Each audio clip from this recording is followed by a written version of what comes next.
Bueno, muchísimas gracias, Belén, por invitarme aquí a este seminario, para invitarme también a participar en los otros seminarios que fueron muy interesantes todos.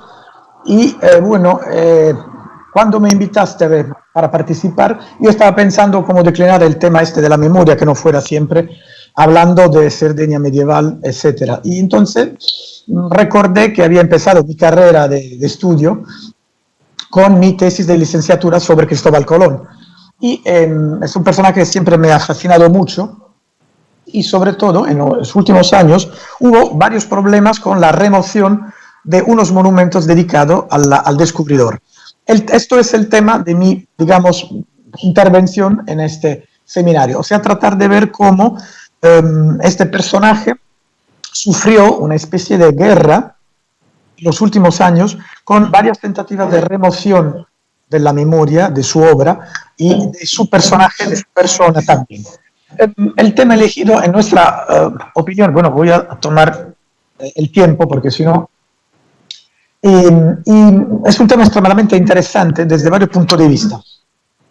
Se trata esencialmente de trabajar sobre temas estrechamente interrelacionados que son la memoria y la identidad. No solo de Colón, por supuesto, sino también, sobre todo, de nosotros los contemporáneos. Y en esta, digamos, en esta pequeña intervención voy a tratar no solo del personaje, sino también de unos conceptos, como decía antes, de antropología cultural y de sociología, que son junto la memoria, la identidad y también corrección y o revisionismo de esta memoria. Digamos que una pequeña introducción, las representaciones colectivas del pasado o histórico concebidas para dar legitimidad a las creencias de la sociedad e inspirar sus proyectos, legitimando de esta manera a las élites que representan, crean, entre comillas, estas representaciones. Las más importantes estrategias en lo que se refiere a la construcción de una identidad nacional son, sin duda, prácticas conmemorativas, o sea, las fiestas, como por ejemplo el Día de Colón o el Día de Australia, otra fiesta parecida a la americana, que sufrió en estos últimos años ataque por parte de minorías étnicas, o también objetos como los monumentos, o sea, como las estatuas de que vamos a hablar en este texto. Me parecieron interesantes y las someto a vuestra atención algunas consideraciones históricas y sociológicas sobre la Shoah que leí recientemente, porque, en mi opinión, también estas se pueden aplicar muy bien a casos de remoción de la memoria de personajes y acontecimientos como los de Colón, y que efectivamente fue acusado de perpetrar genocidio contra los indígenas americanos. Empezamos con unas consideraciones que hizo recientemente una estudiosa italiana sobre el Holocausto. Y vamos a ver que, parafraseando estas consideraciones, estamos hablando también del caso de Colón y de estos monumentos que fueron derribados. Cito, traduciendo al castellano, por supuesto, porque en italiano. Todo el fervor en torno a la memoria de la Shoah, del Holocausto, casi nunca está anclado a una necesidad de conocimiento histórico, ni mucho menos a una reflexión política sobre la formación intelectual de los verdugos, ni a un examen de los sistemas de valores de nuestro presente. Son conceptos muy interesantes que vamos a ver cómo se aplicarán al tema de esta intervención mediante las fuentes que he elegido para ustedes, o sea, artículos de diarios, de periódicos, de blogs, etc. Parafraseando este texto y sustituyendo los términos Shoah por genocidio de todos los pueblos nativos del mundo y verdugos por los nombres de los diferentes conquistadores exploradores, Colón, pero Cortés, Pizarro, Cook, también se pueden hacer estas consideraciones sobre las noticias que vamos a comentar enseguida. Y en relación, sobre las remociones de los monumentos como objetos de memoria. El paralelismo puede continuar.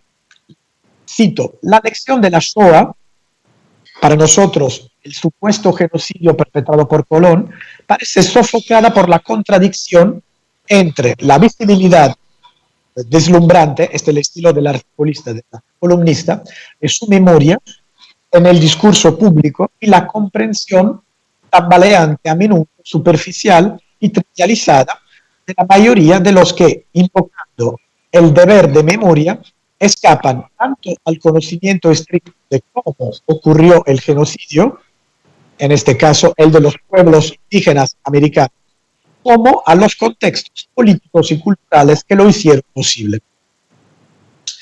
Estamos en presencia, hablando ahora de estamos hablando ahora, hablando de Colón, estamos enfrente de una evidente desproporción entre la memoria pública, el acontecimiento histórico, el descubrimiento de América, y su estudio crítico, y de una evidente contradicción sobre un exceso de memoria y también una crisis de la política de los estados en el mundo occidental, política que tendría que gestionar, administrar también el uso y la construcción de la memoria pública. Ya acabamos de decir que, por ejemplo, era el tema central de este renacimiento, el concepto de memoria. Digamos que actualmente el pensamiento contemporáneo considera la memoria como no como un almacén de recuerdos, como antes, pero como una pluralidad de funciones interrelacionadas, una red de actividades cuyo estudio indica que el pasado nunca permanece uno y el mismo, sino que está constantemente seleccionado, filtrado y reestructurado en términos que son establecidos por las preguntas y necesidades del presente. Esto vale a nivel individual, psicológicamente, digamos, como socialmente, o sea, a nivel político y cultural. Y esto, por ejemplo, era algo que ya había dicho muy bien el antropólogo Frederick Bartlett, que había interpretado la memoria como si fuera un esfuerzo hacia el significado. Esto vinculando a partir de unos esquemas psicológicos vinculados a la vida concreta del presente. Y esto habría, hace casi un siglo, la consideración a los aspectos sociales de la memoria y del recuerdo. Bartlett, y fue uno como Maurice Olbach luego, que observó que desde el mismo momento que se seleccionan los materiales para el almacenamiento, digamos, nuestras memorias son sociales, en la medida en que codifican las percepciones sobre la base de sus significados, o sea, sobre la base de una estructura de conocimiento del mundo, de la realidad, que es expresión de la pertenencia de un individuo a una cultura, a una sociedad. Y esto lo vamos a ver muy bien, muy claramente, en los artículos que vamos a comentar luego. O sea, como mucha gente habla, en mi opinión, casi sin tener una idea, un conocimiento concreto, tampoco de su propia, puedo decir, manera de actuar y manera de histórica o no. Otra cosa muy importante, y lo vamos a ver declinado también en las fuentes que he leído, es que los marcos sociales de la memoria se expresan y reproducen esencialmente a través del lenguaje y el discurso. Con lo cual, la dimensión social de la memoria es evidente porque en realidad es una narración que tiene esquemas lingüísticos y esquemas narrativos. Y estos son esquemas culturales, sociales, no individuales. Con lo cual, otra vez, la memoria es también la memoria del individuo, es una memoria determinada, influida por el contexto social en el cual vive. Otro concepto de que vamos a hablar, que es, a menudo está mencionado en las fuentes que vamos a ver, es lo de la identidad. Esto es un concepto un poco más difícil de manejar porque es difícil definirlo, en el sentido, sobre todo si lo analizamos como hacemos nosotros los historiadores en una perspectiva diacrónica. Esto se pone de relieve el problema de la persistencia de la identidad, como se nota en las fuentes que vamos a ver. O sea, la identidad ha sido definida algo, entre comillas, que vincula un objeto o una persona a una presente, a una sociedad actual también, con un objeto o pasado o futuro. O sea, la misma persona o el mismo individuo, la misma sociedad, en el pasado o en el futuro. Esta sería la identidad, una especie de hilo rojo que une las variantes del sujeto. Con lo cual, la memoria, por experiencia, parece ser una de las bases fundamentales de la identidad. Pero no la única, como dicen unos otros científicos, sobre todo en campo psicológico y más aún en campo psiquiátrico. Esto es una pequeña introducción, porque luego vamos a ver más rápidamente cómo muchos de estos conceptos emergen, flotan casi, las fuentes que vamos a analizar, que son periódicos españoles, italianos y norteamericanos sobre el tema de la remoción, demolición de estas estatuas de Colón, que son una excusa para tratar de estos temas, la memoria y de cómo se ponen las sociedades contemporáneas occidentales en relación al problema de la memoria.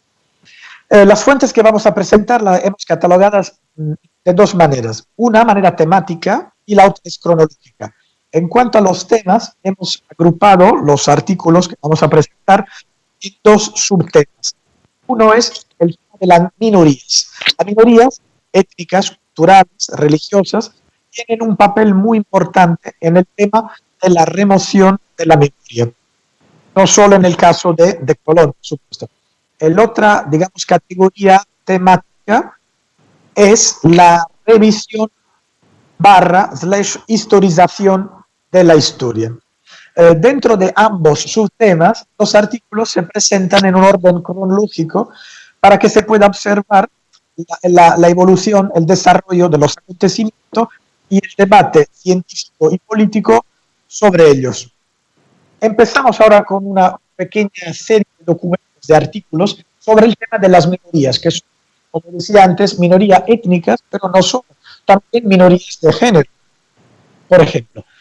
Entonces, cronológicamente hablando, yo me he enfocado sobre todo sobre, digamos, un intervalo de tiempo de 2 años, la mitad del 2017, los primeros años del 2019, porque fueron publicados muchos artículos en Italia, España y Norteamérica sobre el tema de que estamos hablando, porque hubo varios acontecimientos que llevaron a la demolición, remoción, destrucción de monumentos conectados a este tema de la herencia histórica y cultural. El 27 de agosto de 2017, El País, España, publica la noticia de las violencias contra las estatuas de los generales confederados de la América del Sur y de la estatua de Colón de Baltimore, el primer episodio. El título es traducido: La escalada racista en Estados Unidos salpica a la estatua de Colón en Nueva York. El periódico utiliza un vocabulario muy fuerte al hablar de estos acontecimientos. Habla de esta caja de Pandora que está abierta, y menciona el alcalde de Nueva York, que es un italoamericano, Bill de Blasio, que anunció la revisión de todos los símbolos de odio.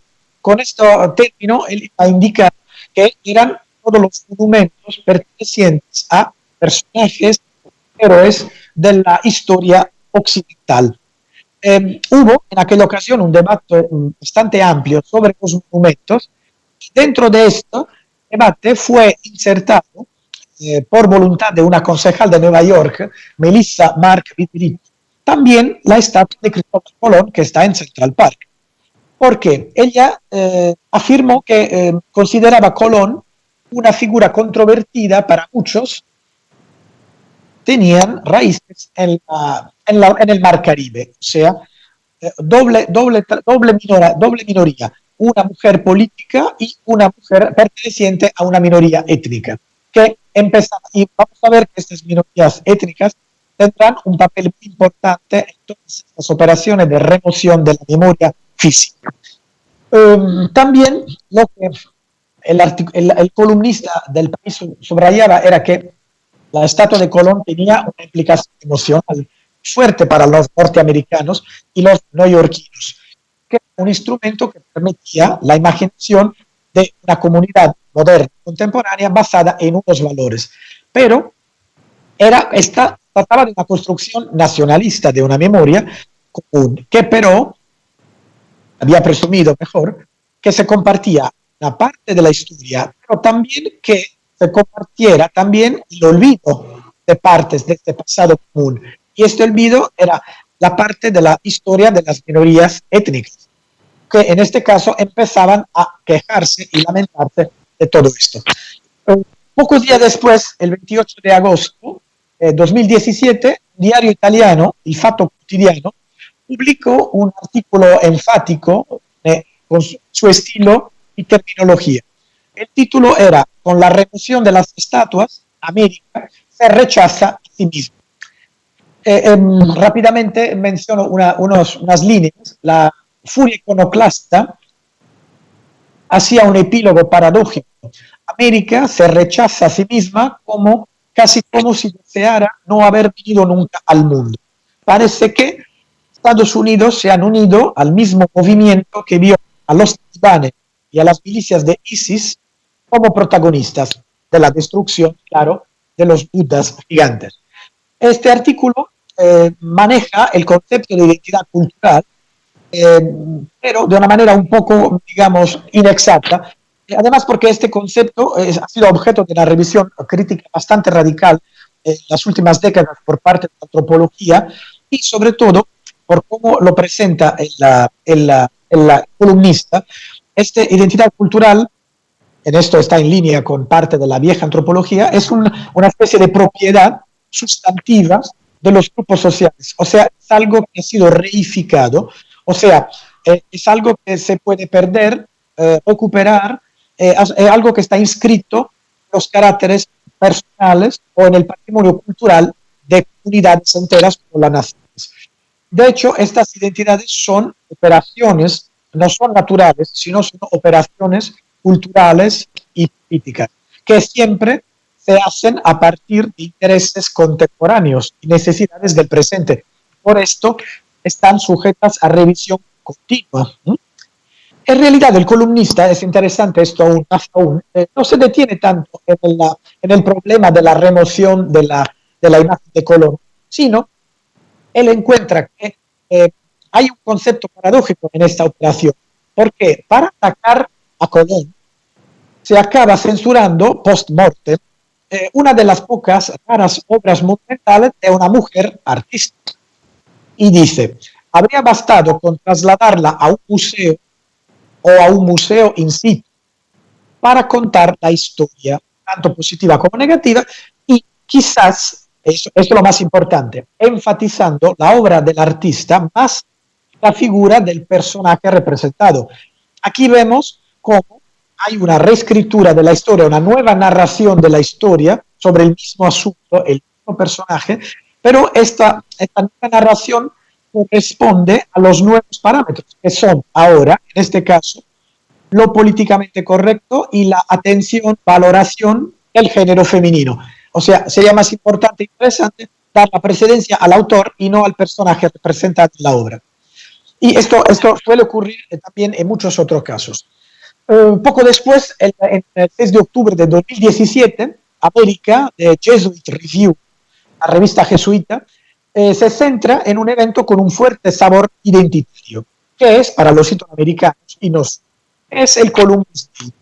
El Columbus Day es el del día Colón, que sufrió esto también varios ataques. Unos datos interesantes de este artículo es que él menciona que afirma que entre 2012 y 2017, 45 ciudades de 20 estados norteamericanos habían reemplazado o eliminado el Día de Colón. El miembro del Consejo Municipal de Los Ángeles, que redactó el proyecto de ley para reemplazar el Día de Colón, es, así por acaso, un miembro de la nación Wyandot, o sea, es una minoría étnica nativoamericana.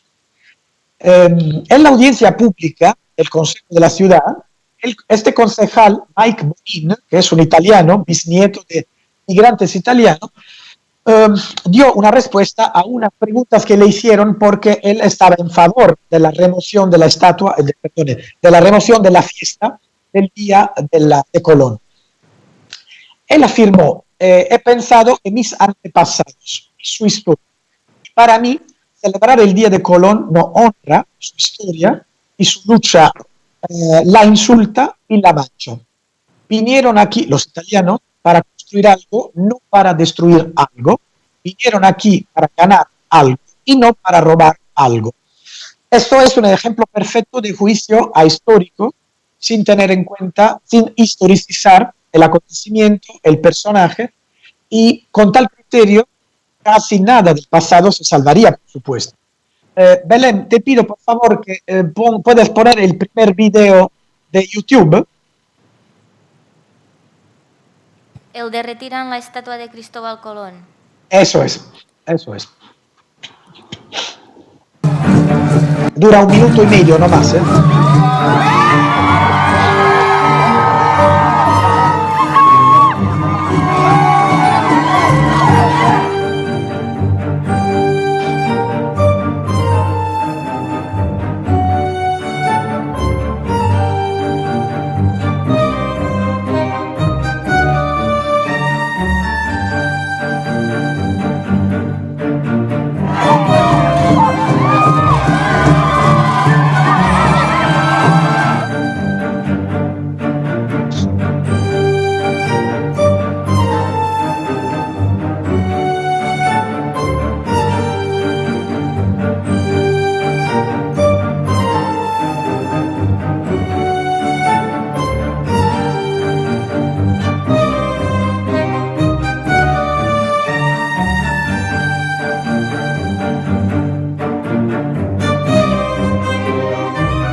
Ya está, ¿no?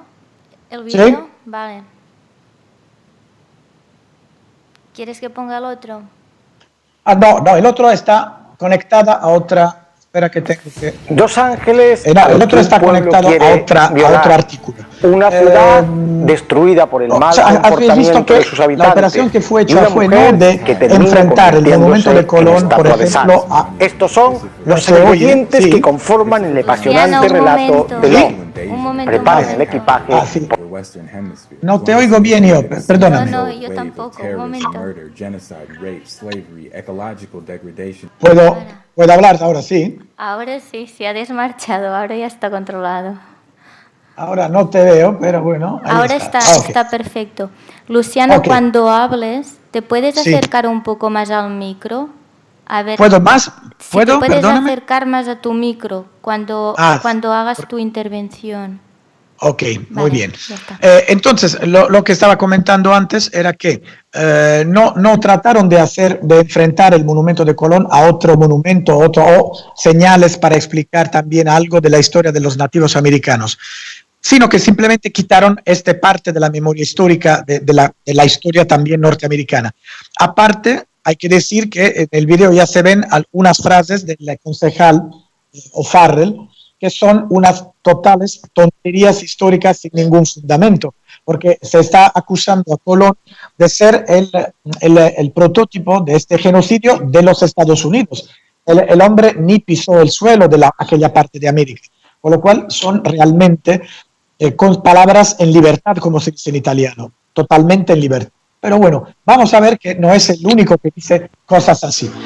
El 17 de octubre de 2017, el periódico Washington Examiner publica un artículo del presidente Donald Trump sobre la remoción de estas estatuas de Colón.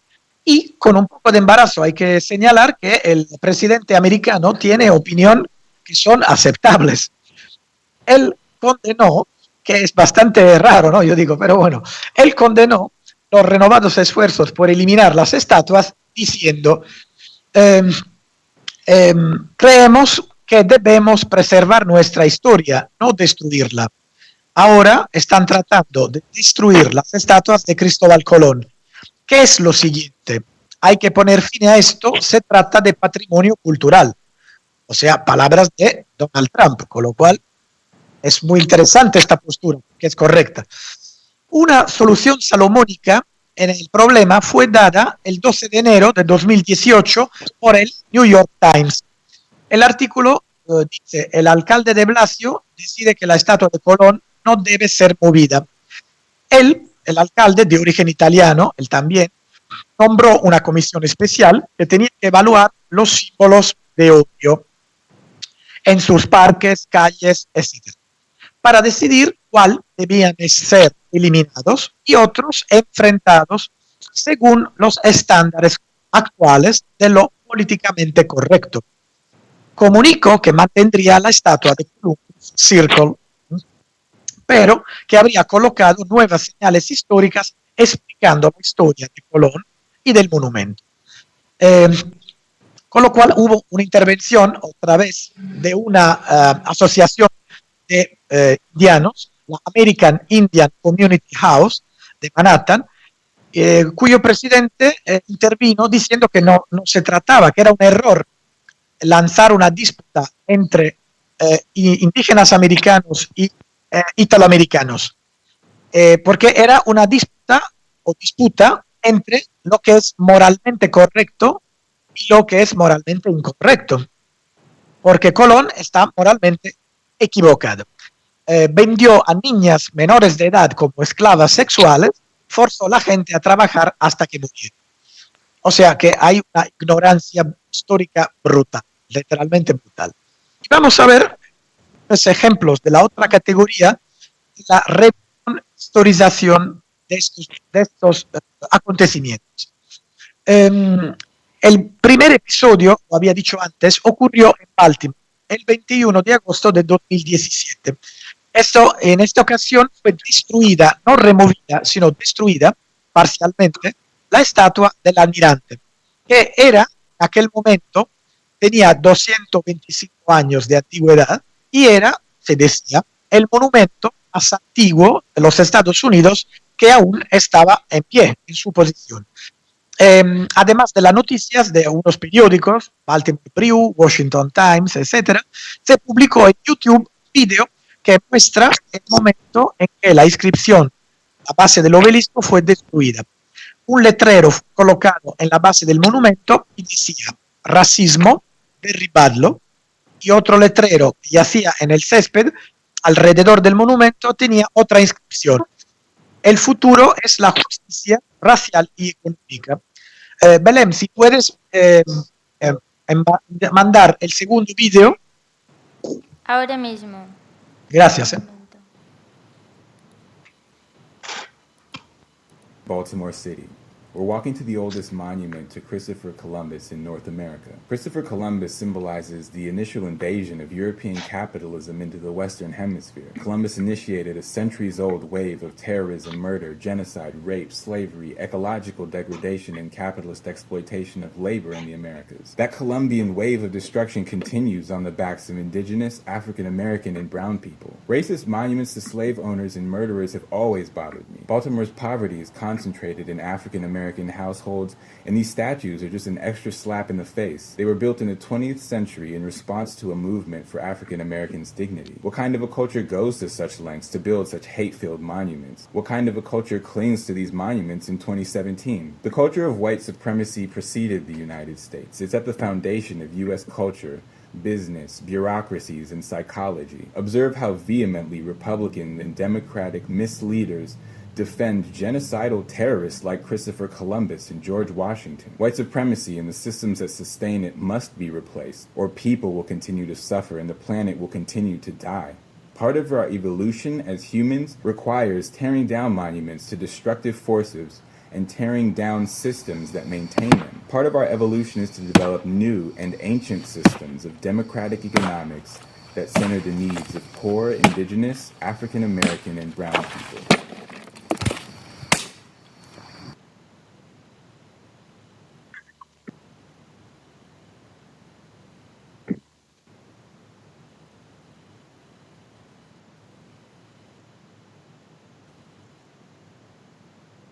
Ya está. Ya se ha terminado el vídeo. Perfecto. Muy bien. Con lo cual ya han visto dónde está mi texto. Ahora tengo que buscar mi texto. Ahí está. Como han visto, esta era una hay varios vídeos más en la red, pero es interesante también si han seguido los subtitulares el discurso que se hacían en el curso del vídeo. Este episodio, al igual que los otros de remoción, demolición de estatuas, parecen ser paradigmáticos del concepto de memoria cultural vernácula que fue elaborado por el antropólogo John Bodnar, que representa, esta memoria cultural vernácula, representa una serie de intereses especiales arraigados en partes del conjunto social, en este caso minorías, como decía también el vídeo, afroamericanas. Y los defensores de estas culturas tienen como objetivo proteger los valores y reafirmar las visiones de la realidad derivadas de las experiencias que se viven en aquellas pequeñas comunidades. Serían una contranarración con respecto a la narración oficial de la memoria. El problema es que este tipo de memoria introduce, si no está bien administrada, digamos, dirigida, introduce casi en automático elementos de conflicto en la comprensión de los lugares y prácticas de la cultura oficial. Lugares, o sea, como lugares de las memorias, y también objetos como las estatuas en este caso, o también los rituales de la memoria, como el Día de Colón, que se configuran como escenarios de confrontación, protesta, a veces violenta, y negociación entre voces, intereses e interpretaciones diferentes. O sea que es importante tratar de manejar bien este tipo de confrontación, porque si no empieza un conflicto violento, no constructivo. Otro artículo que quiero enseñar que es interesante, fue publicado el 18 de septiembre de 2017 por una revista italiana, Tiempos. Publicó un artículo sobre el tema de la remoción de la estatua, y el título es muy evocativo. Traducido al castellano, matar a los padres, el occidente ha perdido el norte. El columnista señala que, aunque a menudo sean grupos de activistas de minorías étnicas, como hemos visto, lo que piden la eliminación de estatuas y conmemoraciones, los que toman las decisiones finales sobre el pasado y su reescritura son ante todo los herederos de él la llama civilización occidental, específicamente su componente anglosajón. El autor habla explícitamente en este contexto del concepto del odio para sí mismo, un concepto interesante, una reflexión interesante que escribió en 1983 Pascal Bruckner, filósofo francés, en su libro Les Sanglots de l'Homme Blanc, Tiers-Monde, Culpabilité, Haine de Soi. El sollozo del hombre blanco, tercer mundo, culpa, odio a sí mismo. En este pequeño de este texto, el autor afirma: no habría nada de malo y mucho de bien si el sentimiento de culpa y vergüenza por los crímenes de los padres empujara a los blancos a ampliar los campos de la memoria, a reconocer la historia y el dolor de los pueblos sometidos. Y en este caso, añadía, los indios taínos, los aborígenes australianos merecen un día de la memoria y contrición por parte de nosotros, los contemporáneos, sobre todo de aquellos que viven en las tierras que fueran de ellos. En cambio, dice el columnista, y hay que estar parcialmente de acuerdo con él, estos lo llaman neoiconoclastas de Occidente. No erigen nuevas estatuas, no colocan nuevas conmemoraciones al lado de las tradiciones, sino que desalojan a partir de una fecha determinada la antigua celebración, el Día de Colón, y la sustituyen por la nueva. Esto, según él, y es interesante reflexionar sobre podría ser una señal del odio a su propia historia que está prevaleciendo sobre la compasión por la historia de los pueblos indígenas. O sea, es interesante reflexionar también sobre esto. Fundamentalmente, los neoiconoclastas serían básicamente unos ingratos alimentados, empujados por una especie de odio hacia sus padres. Y esto es un concepto interesante, la relación con el padre, con los antepasados, porque los antenatos siempre, sociológicamente hablando, y no solo, son considerados puentes de conexión, vivos de carne y hueso, entre el pasado y el presente. Y estos puentes humanos regeneran entidades colectivas como familias, ciudades y naciones enteras, porque dan la imagen de una aparente continuidad a través del tiempo. Y además, este pedigrí, o sea, yo desciendo de Colón, desciendo del jefe indiano, fulanito, te proporciona un estatus y también una identidad. Y esto es uno de los motivos por los cuales nos preocupa a todos la ascendencia y explica una especie de obsesión que tenemos también en estos tiempos por las raíces. ¿Vale? Y todo esto, ¿por qué ocurre todo esto en los Estados Unidos? Porque es una tierra más libre de historia con respecto a Europa y puede llevar a cabo un proyecto de modernidad, hacer del hombre una especie de hijo de sí mismo, el sujeto que se da a sí mismo su propia naturaleza sin recibirla de los demás, en este caso de los demás antepasados. Otra cosa, bueno, quiero enseñar otra cosa, pues porque había seleccionado varios artículos, ahora una pequeña selección. Hay, en cambio, unos artículos interesantes que proporcionan una visión diferente, en el que los columnistas que entrevistan varios tipos de personas ofrecen la necesidad de una revisión que sea cuidadosa de la historia, o sea, una revisión que tenga en cuenta la edad en la que se desarrollaron los acontecimientos y la necesidad de hacer un juicio histórico, o sea, un juicio que esté contextualizado en el momento en que vivieron esos protagonistas y actuaron de esas maneras, porque si no, claro está, nadie de estos se salvaría, por supuesto. Y, por ejemplo, hay muchísima, se nota en estos artículos que en muchos casos relatan entrevistas de personas comunes, lo que en italiano sería l'uomo della strada, el hombre de la calle, que hay una ignorancia en los norteamericanos muy profunda de su propia historia. Cito, por ejemplo, un artículo de este periódico, de The Guardian, bastante conocido, una entrevista de los vecinos del Central Park, de Columbus Circle, donde está la estatua de Colón, que te dicen que no sería una mala idea quitar la estatua, porque Colón trajo la esclavitud a este país. Pero también dos errores en la misma frase. No fue él que trajo la esclavitud a Estados Unidos, tampoco fundó el país. Otra Maya Sparch, una profesora de español de Queens, afirmó que Colón representa el comienzo del pillaje de las culturas nativas en los Estados Unidos. Bueno, sí, claro, entonces tendríamos que remontar a Adán, porque Adán es el primer hombre, es culpable de todo lo que ha ocurrido en la humanidad. Esto es una tontería impresionante desde una perspectiva histórica. Pero el problema es que todo esto sale en la prensa, sale en periódicos, en vídeos y forma la que se llama la opinión pública más común.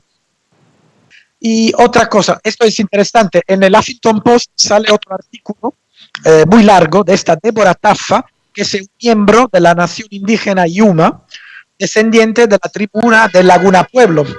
Y ella menciona que dice que muy pocos textos educativos en los Estados Unidos vuelven a las fuentes primarias fiables cuando se trata de hablar de Colón.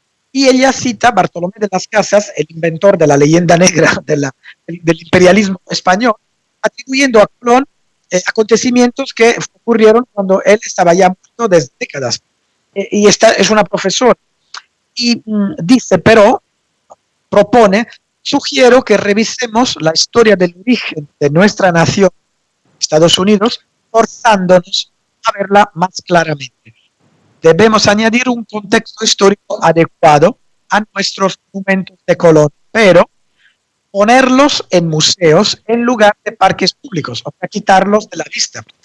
Si los italoamericanos desean seguir celebrando su herencia, tienen todo el derecho, hay muchas figuras históricas, otras importantes de las que sentirse orgulloso. Punto. Ya está. O sea, Colón tienes que encerrarlo en un museo. Y esta es otro colonialismo cultural que se sobrepone al anterior, nada más y nada menos. Porque no ponerlos frente con el indígena, que hablen, discutan a distancia de siglos sin que nadie mate a otro. Pero bueno, aquí os enseño rápidamente unos 2 artículos de periódicos españoles que han afrontado el problema este. Los titulares de sus artículos vuelven siempre sobre esta acusación: Colón genocida. La mayoría de los historiadores consultados claramente niegan con rotundidad que Cristóbal pueda ser tildado de genocida, simplemente por una razón, como explica Carlos Martínez Shaw, miembro de la Real Academia de la Historia. Colón tiene un lado oscuro de su carácter, etc., pero se puede hablar de genocidio porque no hubo el deseo de exterminar una raza, entre otras razones porque se necesitaba como mano de obra. Una cuestión parecida fue apuntada por Pablo Emilio Pérez Mallaí, catedrático de Sevilla de Historia de América. Un profesor de la Autónoma de Barcelona, Jorge Enriquet, considera que también calificar a Colón de genocida es excesivo, porque él dice, es más correcto hablar no de un descubrimiento, sino de una conquista, por supuesto. Pero hablar de genocidio presupone un plan anterior, algo parecido al de Hitler, algo muy estudiado, planeado y calculado. Todo esto no está en la mente de Colón, tampoco no está en la mente de los reyes católicos. Sería una tontería histórica brutal. Una posición fuertemente contraria a los ataques contra Colón, la historia oficial, y al contrario, que invierte el papel de las víctimas, fue defendida por este catedrático Santiago Muñoz Machado, otro miembro de la Real Academia Española, quien afirmó rotundamente: no hay nada de, estoy citando, claro, no hay nada de que arrepentirse ni motivo de condena. Es una agresión cultural retirar los monumentos que recuerdan a Colón. Otra académica de la historia, catedrática de Historia Moderna de la Complutense de Madrid, Carmen Sanz Ayán, dice que asegura que este revisionismo histórico sobre Colón era esperable. Según Sanz, en los ámbitos universitarios, se está dando peso a quienes quieren imponer interpretaciones unívocas desde el presentismo y en clara descontextualización. Esto es algo que va en contra de nuestra ciencia, la historia, y los historiadores no lo podemos permitir. En su opinión, este movimiento puede desembocar en un peligro mayor: la construcción de lo nacional detrás de lo etnoculturalista. Y dice ella, y en Europa ya sabemos lo que supuso esto, siendo una clara referencia a la Segunda Guerra Mundial. Hay otros artículos que ahora no les leo sobre el tema este del genocidio, y otros intelectuales, como también el escritor Arturo Pérez Reverte, El Mundo, hablando de, curiosamente, él contesta una pregunta. El columnista le preguntó: ¿quién está el silencio de las autoridades españolas ante las afrentas de su legado? A su legado. Colón representa a España más que a Italia, y son ellos, los italianos, quienes más la defienden. Y él contesta: me ha llamado poderosamente la atención en esta historia. Cabe recordar además que el mundo americano, la mayor parte de las estatuas colombinas, han sido levantadas por los italianos.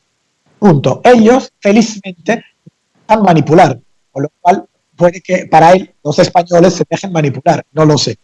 Pero el problema es que, como ven, es un argumento muy debatido. Por ejemplo, la Universidad de Stanford, pequeña paréntesis final, una de las más prestigiosas, no solo del país, sino del mundo entero, decidió eliminar el nombre de Fray Junípero Serra, el franciscano que en el siglo XVIII articuló el sistema de misiones que dio lugar a la actual California, de sus calles y edificios de los campus o campuses, porque la razón fue que la comisión nombrada por el rector dijo que, para decidir sobre el asunto este de la remoción, es que el dolor, el trauma y el daño emocional y el perjuicio a la salud mental que los estudiantes y profesores nativos americanos sufren al encontrarse con una calle dedicada a Serra. Y no hago ningún comentario más sobre este tipo de afirmaciones, por supuesto. Con lo cual, esto es 2 líneas de conclusiones. Me parece que, parafraseando una amplia literatura que desde los años 80 ha deconstruido el concepto de patrimonio cultural y prácticas de protección y reivindicación de la identidad vinculadas a él, ha mostrado sus estrechos vínculos con las políticas nacionalistas y ha insistido en los efectos perjudiciales de la exportación global de un modelo euroamericano de bienes culturales como íconos de la identidad colectiva. Así que podemos afirmar que, y cito y termino, al exaltar nuestra propia herencia, la occidental, y excluir la de los demás, creamos una situación endémica de rivalidad y conflicto. Muchas gracias por su atención.